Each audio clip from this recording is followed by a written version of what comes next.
રાજ્યમાં છેલ્લા 2.5 વર્ષથી ખોરંભે રહેલી ગ્રામ પંચાયતોની ચૂંટણી જાહેર થઈ ગઈ છે અને આગામી 22 જૂને રાજ્યના 33 જિલ્લાની અંદર 8,326 ગ્રામ પંચાયતોમાં ચૂંટણી યોજાશે અને 25 જૂને તેના પરિણામ આવશે।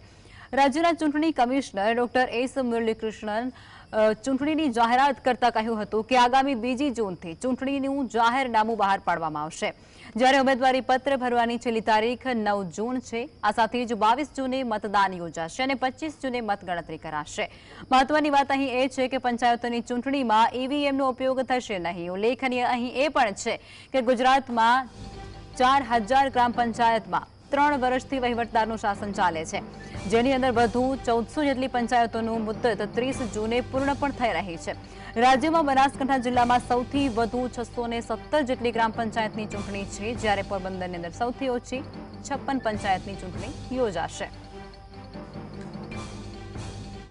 टॉयलेटनी जरूरियात जाजरूरी जरूरियात वाला ये गैरलायकनी नियमમાં રાખવામાં આવેલા કારણે એનું એફિડેવિટમાં જરૂર નથી। એટલા માટે ગ્રામ પંચાયતમાં એફિડેવિટમાં આ પાર્ટ નહીં આવે।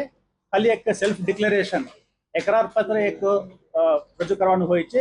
એમાં અમુક વાર જિલ્લામાં થોડા રજૂઆત આવતા હોય છે, એફિડેવિટ તમારા માંગીએ છીએ, એવું નથી। એકરાર પત્ર સેલ્ફ ડિક્લેરેશન જ જરૂર છે ગ્રામ પંચાયત।